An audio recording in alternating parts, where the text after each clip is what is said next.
Good afternoon, everybody. Today's meeting is from the Teachers Union Group, where today's focus is going to be on Condition 4, specifically with the third path, where we're going to be implementing, positive vibes within the classroom. So my name is Mr. Walford, and just before I like to start, I like to put my stance into things. I personally think the growth mindset is important, but as someone that's considered to be negative in some areas, I would just like to say part of that is just having being tough love or informing that kind of firm but fair stance within a teacher, where as much as I do like the growth mindset, I think there's areas that you have to be honest about with students, and that might come off as negative, but I think it's for the best of the student. Well, hi guys. I'm here. I don't understand why I even have to be here today. We all know my views on this. Like, Miss Williams, Mr. Walford, like, they're here to learn. They're not here to have a good time. So I don't even know why you guys are bringing me into this meeting today. But we'll see. Miss Wilson, I have to interrupt you. And students, they need positivity. They absolutely need positivity above all. Anything and everything they do, you can find a positive in it. Can you? Yeah, of course. What's positive about failing a test, Miss Williams? What is positive about feeling that way? Well, you have to find positivity in it. You could tell them that you can thank them for their efforts in trying on the test, because they showed up and they wrote that test, and that's worth acknowledging. I'll consider the effort of that for a second, because I understand like failure is a very important part of learning, but when we want to try to get the student to essentially try harder for next time, what are some ways that we can do this as teachers using a positive approach or perhaps a negative approach? Well, I think it's the feeling that they failed will drive them to want to succeed next time. They learned that they didn't study, they didn't ask questions, they didn't try, they failed. Sucks to suck. They get their phones taken away from their parents. They have to do extra schoolwork after time. They learn from that feeling. That's how I feel. Failure creates learners. Okay, I totally hear where you're coming from, Miss Wilson, but I totally agree. I think that feeling is discouraging for them. And the proof is there in the mark that they got on the test. So they need some kind of positivity to push them towards going to the next step, towards trying again on the next test. If all this negative happens from a result of a test, they get their phones taken away, they have punishment, they feel the way they feel, as you speak about, where's the positivity? Where's the encouragement for them to try next time on the next test, to do better? Yeah, I agree. I kind of agree with Miss Williams too when you say that, there's always something positive you can take out of that experience. But in some ways, Miss Wilson is right. I mean, at the end of the day, they failed the test. Like, that's something I think the student needs to be aware of. And looking at some of the approaches we can take into that, do we consider to look at the strengths of the student, or do we want to focus more on the weaknesses of a student? And I think this goes to the strengths versus fixated approach on things. I have to kind of agree with that too.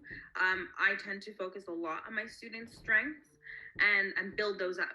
So if I see they have a huge weakness in something, I'm just kind of try to leave that on the side and focus on what they have a strength and build that up, because it builds their confidence if they keep going and practicing something they're already good at. And confidence is what they need. And that's my main reason for always being positive and drowning them with positivity, is because it builds their confidence. Now I understand that slightly. It's just the confidence comes from being a winner. And if they're not doing well, if they're getting even a B, that's not a winner in my mind. In my day, the teachers, it was A's. You needed to get an A. That's how you knew what you were doing well. That's where the confidence came from. And how are they going to build that confidence? By being told, oh, good job, you got a C on that test. Where do they learn from that? And I think that's where you are wrong, because it's not about an A. It's about being whole. It's about the whole picture. So they need to come in the classroom and they will need to want to learn. Whether they're getting an A or not, they need to want to be there. So that's where the positive comes from. You need to make them want to be there despite they're getting a B, because if they want to be there and they're getting a B, they're going to end up eventually getting an A by simply having the confidence, wanting to be there, enjoying their time at school, enjoying their conversations with their teachers and their classmates. They're going to go from that C or that B to that A eventually, based off of positive. I'm going to have to agree with Miss Williams as well on that. To say a student gets a C, that doesn't necessarily define who the student is. A good grade is kind of similar to a poor grade in a sense that it's simply just feedback about how well the student is doing in particular.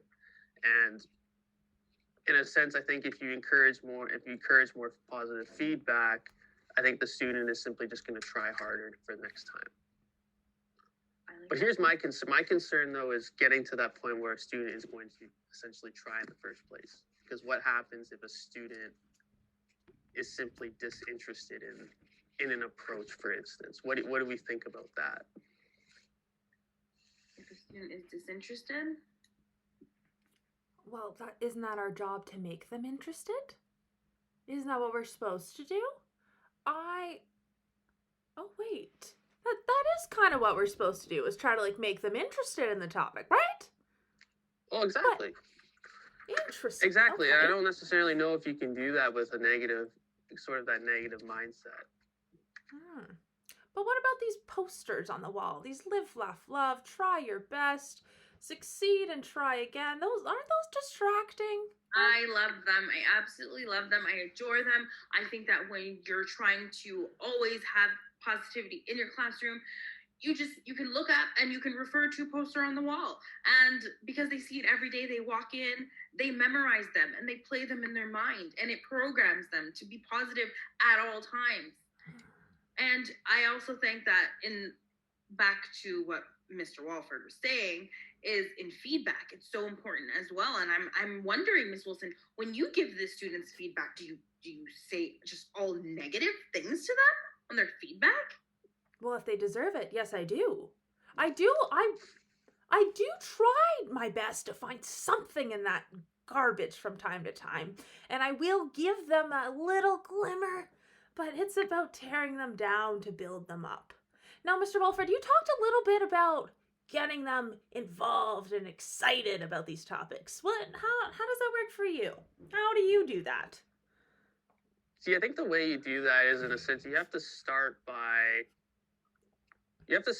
with giving the students, their way to start. And essentially what I mean by that is there's going to be times in your lessons where, in my opinion, you have to invoke that tough love nature where you say, okay, this is how we're going to do things. We kind of have to do things my way to start.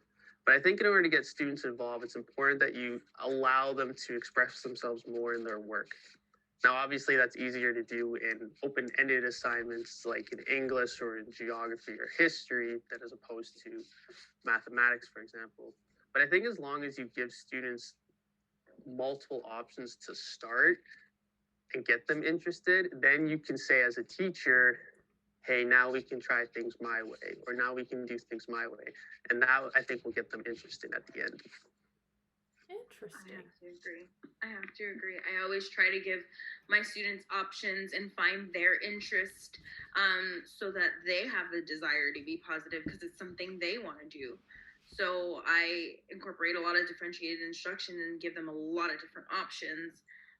So I give them that room to have a positive approach towards their work because it's the topic that they want.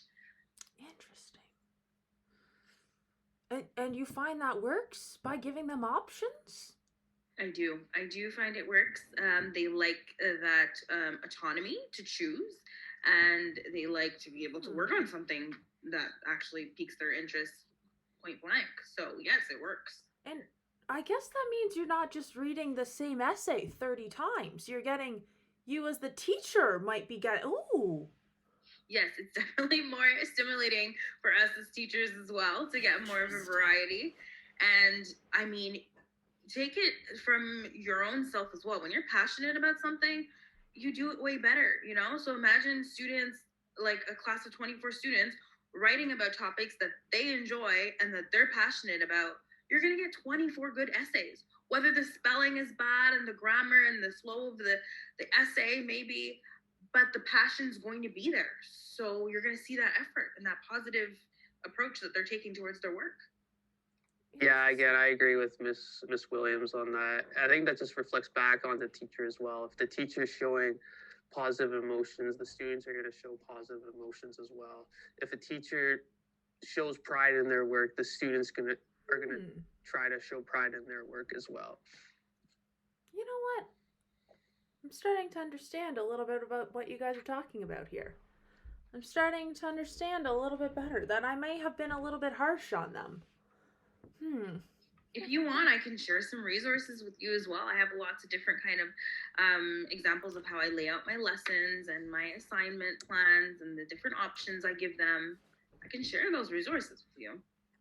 Interesting. And I can Yeah, share... and if you need an additional resource too, I mean, David Tranter's The Third Path is an amazing resource to use, especially when you're talking about that condition and positivity. Interesting. Well, thank you guys for this meeting today. I think I might have to start changing some things up around here. Miss Wilson's history might change up a little bit. And honestly, Miss Wilson, I have to admit as well, maybe I am sometimes a little bit too positive, and there is some middle ground I could probably find. And incorporate that tough love, as Mr. Walford was mentioning as well, and to help them push in a positive manner, but still to push them a little bit further. Yes, Mr. Walford, I think he's got that nice middle ground that we need to achieve together. I think so. Yes. I think so. Yes. Yeah, positivity is just, obviously it's more than just, having fun in the classroom and having a overly positive mindset. It's when you're seeing students grow and succeed, that's kind of what you're aiming for as a teacher. And when you're seeing that result, that's where the whole positive mindset comes in for me. To know that every student has the potential to learn. Wow. Well, thank you for this meeting today, guys. I'm going to reflect on this further. Thank you. I'm going to do the same. There you go. Goodbye, everyone.